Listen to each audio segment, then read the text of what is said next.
The wind howled across the mesa as the baby cried, sharp, shrill, alive. She wasn't. Face down in the dust, her dress soaked in blood, her hands slack, one still reaching toward the bundle she'd barely glimpsed before the world went dark. The others were long gone, riders who hadn't waited for death to finish its work. Buzzards circled overhead, low and bold, and that's when he stepped from the shadows, paint smeared across his chest, a bone knife at his hip. His eyes, dark as storm clouds, locked onto her body. Then the child. He didn't speak. He just moved, fast and sure, toward life. Subscribe now, because tomorrow's story will haunt you even deeper. You'll need it. But before that, let me take you to the day it all began. The town of Dry Creek wasn't on any map that mattered. A sagging line of buildings clung to a sun-baked road like teeth in an old man's jaw, crooked, yellowed, and on the verge of falling out.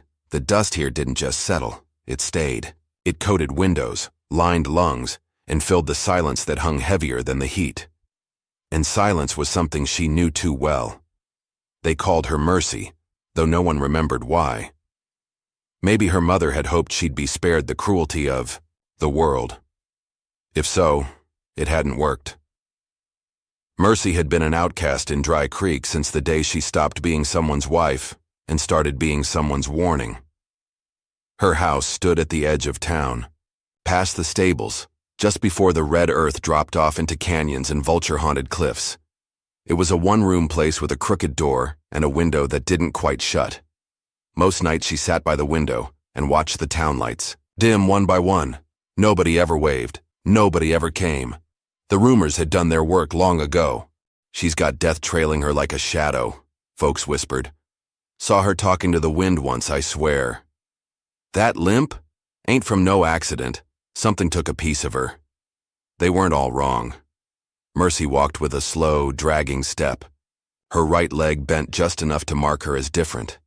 The scar on her jaw didn't help, a pink gash that curled like a smile gone wrong. But it was the silence that bothered people most. She didn't speak much, and when she did, her voice came out soft and crooked, like it didn't belong to her anymore.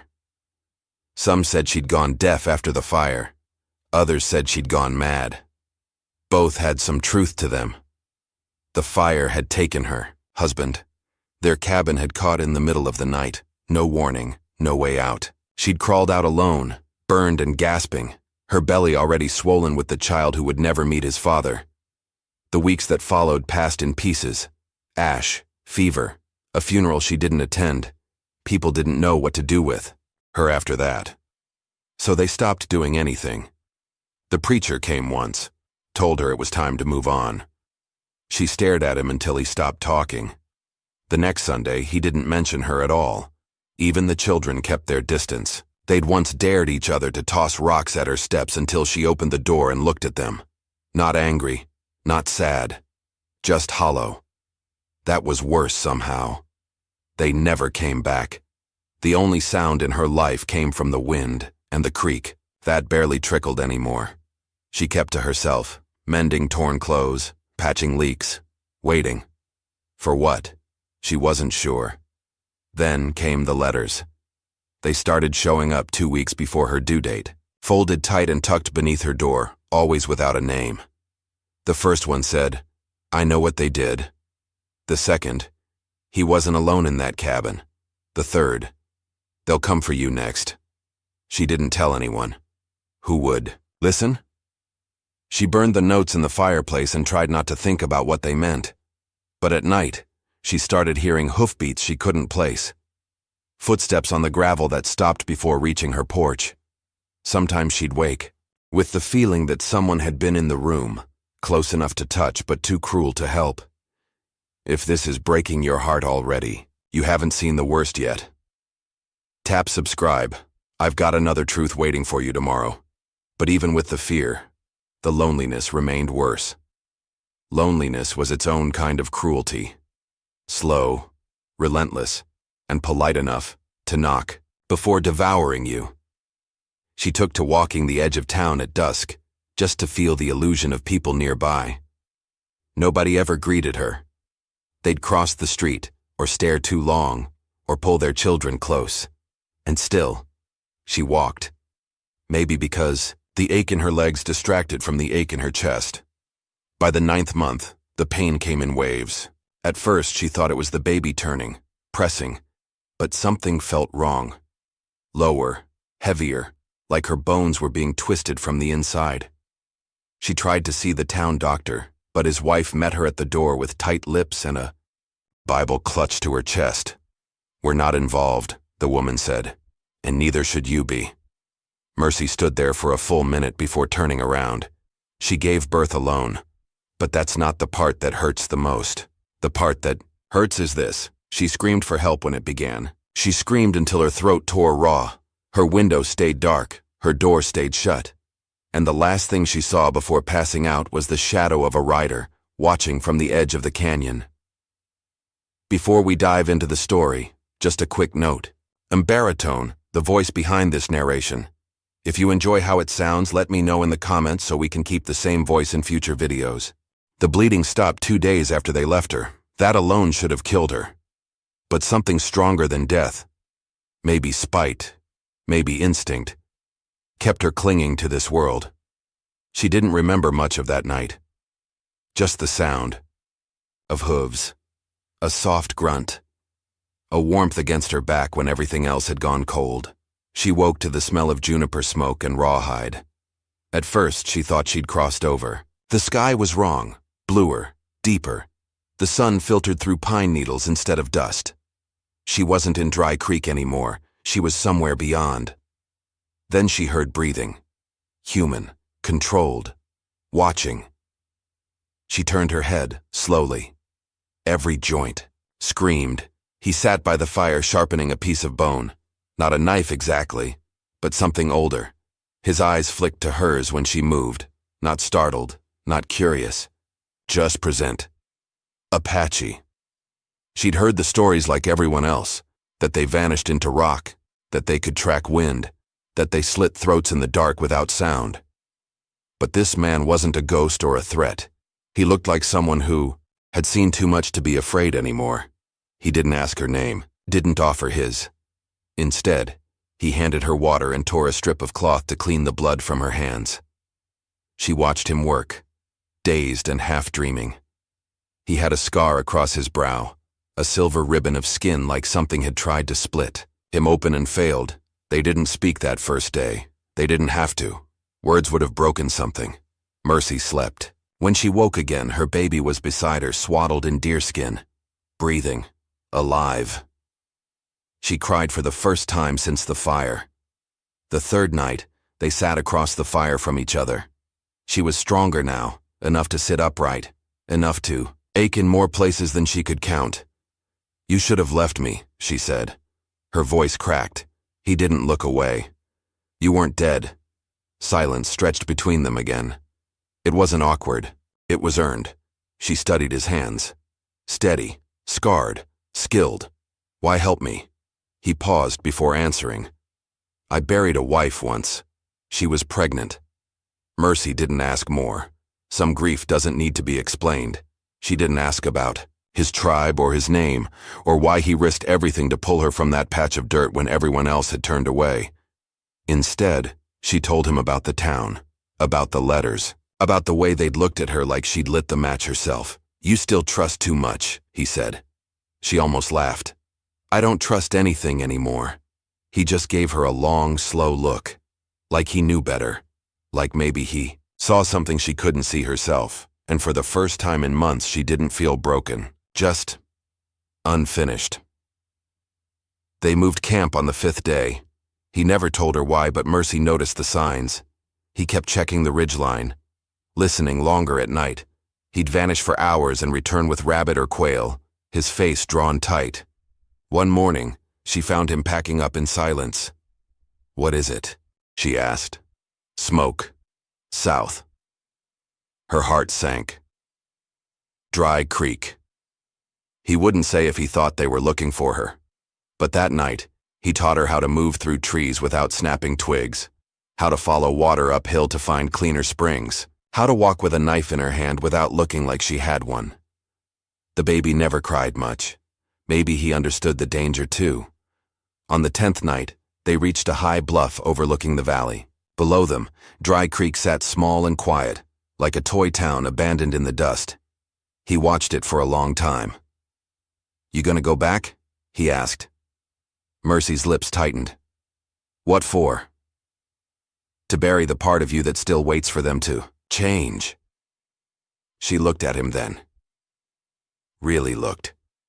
His face in profile, half lit by moonlight.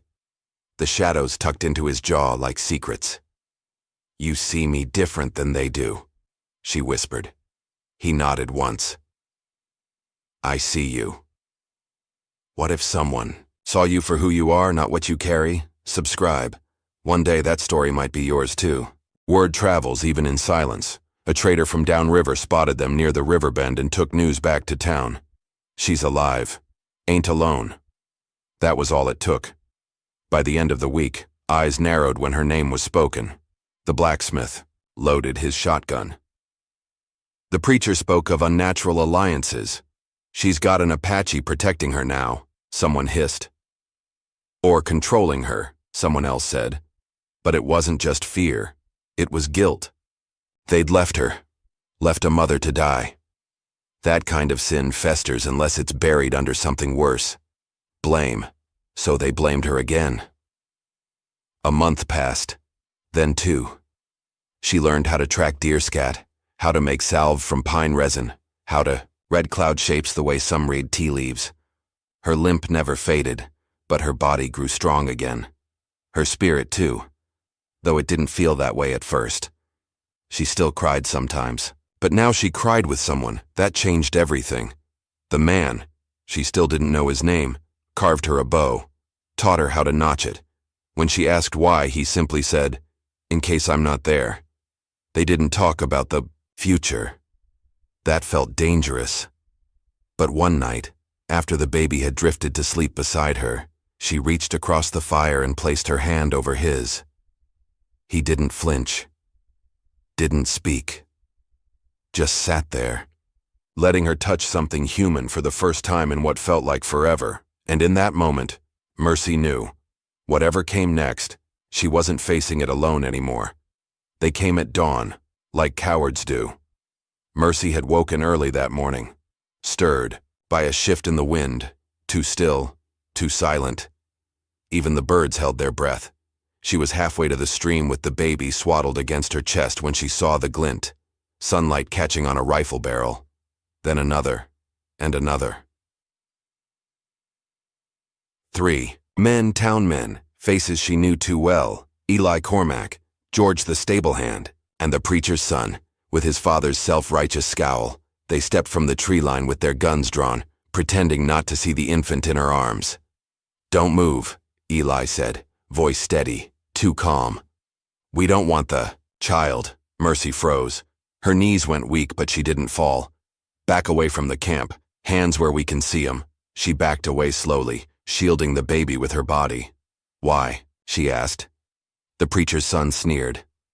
"You made your choice, Mercy. Sleeping with a savage, hiding out like some outlaw. That ain't the kind of mother Dry Creek wants back. I didn't ask you to want me. Didn't matter. People got scared. Said it was time to fix what should have stayed dead. They waited until the Apache, her Apache, had gone to hunt. She realized it then. Someone had told them. Someone who'd seen the camp, recognized her face, and gone running with secrets on their tongue. She had no time to fight. No time to plead. They knocked her down, took the baby and tied her wrists, said they'd bring the child back where it belonged, said she was lucky they didn't leave her for the buzzards again. The last thing she saw before they dragged her away was the fire still burning at the camp, unattended, like her heart, like her life. They locked her in the church cellar. Dirt, floor, one window, no light, no child. She screamed for hours, then sat in the dark and whispered lullabies to herself until her throat gave out. She didn't know what day it was when the door creaked open. She didn't look up, didn't have the strength. Boots stepped onto the stone, then the softest sound, leather touching skin, his hand on her cheek, warm, real. She broke, not in fear, in relief. "You came back," she rasped. He didn't speak. just untied her wrists and lifted her gently as if she were something precious, not broken, not lost. Just hurt. He didn't carry her like a hero. He helped her walk, staggering through the edge of town in darkness, staying to the alleys and brush. She couldn't stop shaking. "They took him," she whispered. "The baby. They said, I know," he said softly. And something about the way he said it, not panicked, not angry, just steady, wrapped itself around her like a blanket. They reached the edge of town before the world tilted. Her body gave out. Her legs collapsed beneath her, and this time she didn't try to stop it. She sank into snow. Cold. Soft. Unforgiving. He didn't speak. He just sat beside her. Not to pull her up. Not to say, "Get over it." He just waited. And in that silence, something cracked open inside her. "I was so sure they wouldn't come back," she said through chattering teeth. "After what they did, after what they saw, I thought maybe they'd forget. Maybe I could matter again, just not to them." He looked at her, not with pity, not with fear, just there. "They were never gonna see you," he said. "They only see what scares them." She laughed bitterly. "So what does that make me?" He leaned in, voice low and clear. "Something they'll never understand. And that scares the hell out of them." They slept under the trees that night. No fire, no food, just frost gathering in their lashes. He kept one arm around her as she slept, more for comfort than warmth. When she startled awake just before dawn, he didn't ask why. He just handed her the knife she'd learned to use weeks before. She understood the message. "We go together now. Always." The child was being held by the preacher's wife. Safe, for now. Swaddled in a church blanket, too clean, too quiet. Mercy watched from behind the trees, her blood boiling under her skin. "I want him back," she said, voice flat, cold. "We'll get him," the Apache replied. "You don't have to." "I do," that was it, no grand declarations, just quiet allegiance. They waited until nightfall. She walked in first. Alone. Her face bare. Hair tangled. A torn ribbon tied to her wrist like a flag. The preacher's wife gasped. The men who'd stolen her boy stood slowly from the pews, hands near their weapons. "You shouldn't be here," Eli said. "I'm not staying," Mercy replied. "Then what?" "I came to take back what's mine." The baby, resting in a makeshift cradle by the altar, opened his eyes, and then the window shattered. Her Apache stepped through the smoke of the burning torch he'd tossed outside. Not charging, not shouting, just present, like judgment. No blood was spilled that night, but something broke in Dry Creek. A silence heavier than stone settled in the room, and when Mercy left, baby in her arms, no one stopped her. No one even moved. They didn't go back to the old camp. They didn't go far either. Just enough distance for the cold to be clean, not cruel. Enough to feel their own breath in the trees. He set up shelter while she nursed the child. Her hands still shook, but not from fear, from release, from finally believing it might be over. Later that night, she sat beside him near a new fire, knees touching, silence easy. "Why didn't you try to fix me?" she asked. He glanced at her. "You weren't broken," she smiled. "A real one this time. Then why stay?" His answer was so simple it stopped her heart for a beat. "Because I wanted to." Not because he pitied her. Not because he saw her as something to rescue, but because he saw her, all of her, and chose her anyway. They thought she was broken, but someone saw gold in the ashes. Subscribe. I promise you tomorrow's story will prove love still lives, out here. The fire was different now. Not the blaze that ruined her. Not the kind that swallowed walls or scorched skin. This fire was steady. Controlled.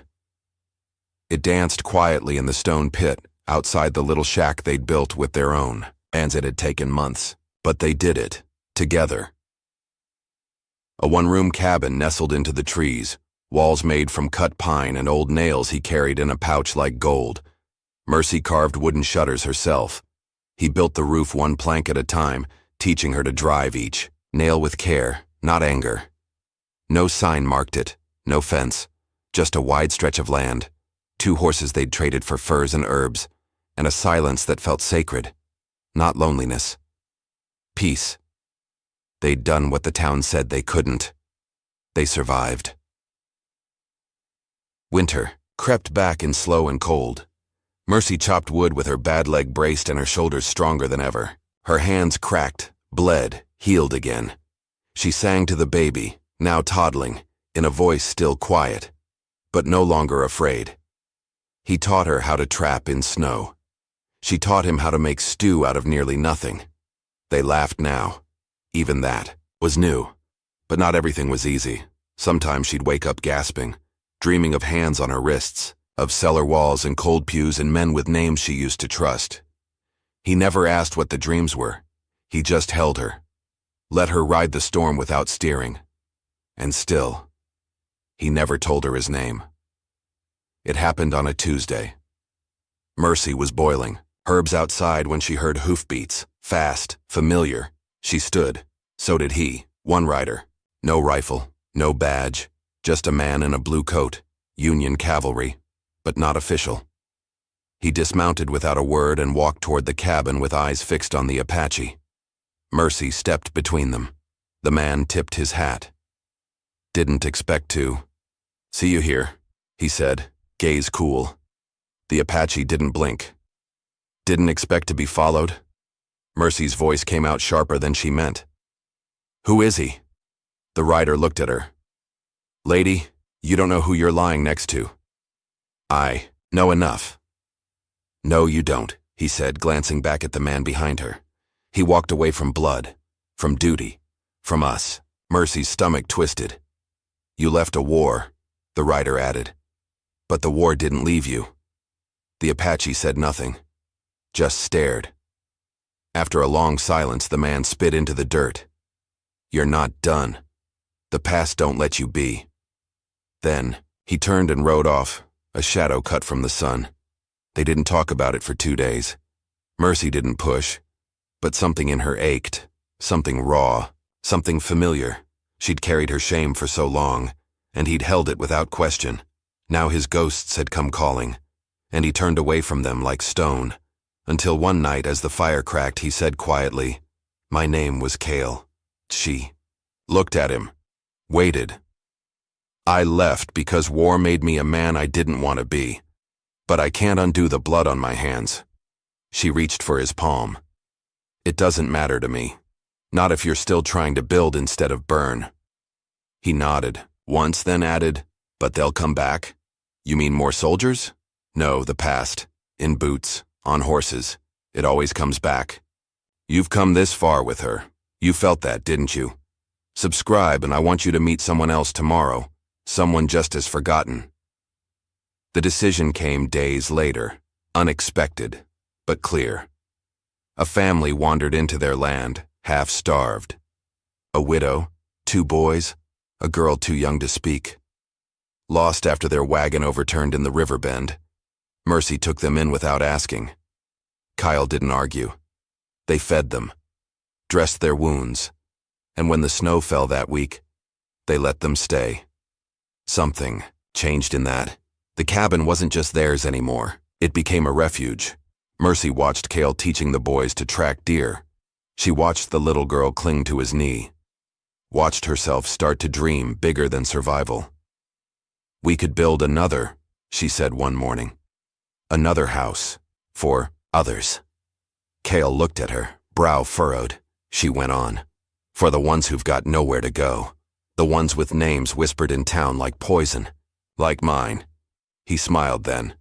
A rare, slow smile. You sure? No, but I want to try. And so they built. Not just walls, a place, a ranch, a safe stretch of woods and water. A small community of the outcast and left behind. Not many, just enough. One by one they came. A widower with a burned hand, a half-black girl who'd been run out of 2 towns, a boy too soft-spoken to belong anywhere else. Mercy taught them how to boil pine sap. Kale taught them how to listen to wind, and always, the fire burned. But peace doesn't stay quiet forever. One dusk, riders appeared on the ridge. 5 of them. Town folks. Guns on their hips, dust in their wake. The preacher's son rode at the front. He called down, "You think you can hide sinners out here?" Kyle stepped forward. "We don't hide. We live." The boy sneered. "You don't get to build a new world just 'cause the old one didn't want you." Mercy stepped beside Cale, her voice steady. "We didn't ask your permission." A long pause. Then the boy raised his rifle, aiming not at her, but at Cale. That's when Mercy moved, faster than she thought she could. She didn't shoot him. She didn't scream. She stood in front of Cale and said loud enough to shake the trees, "You'll have to shoot through me." The boy hesitated, blinked, then lowered his gun. "Just an inch. This ain't over," he muttered. "Maybe not," she said. "But it's ours now." They never came back. Maybe because they were afraid. Maybe because they finally saw what Mercy had become. Not a ghost. Not a victim. A fire reborn. That night, as the ranch gathered around the fire, someone asked her, "Do you miss the town?" Mercy looked up at the stars. "No," she said. "I remember it. But I don't miss it." And Cale, her Cale, touched her hand. Together they watched the fire crackle and dance. And in its glow they saw a life no one gave them. One they carved from stone and ash in silence. One worth fighting for. They came to the edge of Dry Creek at dawn. Cale rode beside her. The boy, their boy, slept in a sling against her chest, his tiny fingers curled around a pine needle like a sword. Mercy didn't wear a dress. Not the kind they expected. Just a thick wool coat she'd stitched herself. A ribbon in her hair and fire in her chest. They didn't come to beg. They came for a name. The town was quieter than she remembered. Smaller somehow. The wood of the chapel was warped. The stores shuttered early. The faces, familiar and frightened, peered through windows like the past had come walking. She stopped in front of the chapel and let the silence gather like storm clouds. She waited, and eventually, they came. The preacher, his son, Eli, a few others, older now, bitter in the bones. The preacher spoke first. "You're not welcome here, Mercy." "I'm not staying," she replied, "but my son was born under your sky, and he deserves to know where he comes from." The preacher's eyes flicked to Cale, then to the boy. "You mean to bring shame on this town a second time?" Mercy stepped forward. "I mean to bring truth. You left me in the dirt to die. This man didn't. You tried to bury me. He helped me bloom." Murmurs rippled. The townsfolk weren't angry, not anymore, just small, afraid of what she'd become. She looked to Cale. He didn't speak. He didn't need to. Then she turned back to the people who once called her cursed and said, "This boy's name is Elijah. Not because of any of you, but because I took something bitter and made it sweet." They didn't clap. They didn't cheer. But they didn't stop her either. And that was enough. Later that night, back on the ridge, they laid a fire under the stars. She could have let the moment pass. Could have let silence do the work. But she turned to Cale and said quietly, "I never asked you if you'd stay." He looked at her like she'd grown a second son. "I already did. And that was it. No rings. No chapel. Just a promise whispered into the flames. I will walk beside you." And from her lips, "I will never run from myself again." They didn't kiss under rose petals. They held hands in the snow. They said yes with their shoulders pressed close and a child sleeping between them. Sometimes the boy asked why they didn't live in town. Mercy would smile and say, "Because towns forget the truth." Then Cale would lift him onto his shoulders and say, "But out here, we remember everything." Years later, people would talk about the woman who disappeared and came back whole, about the cabin that turned into a ranch, about the fire that never went out. She was never a curse. She was someone's miracle all along. Subscribe, and let me introduce you to the next miracle tomorrow.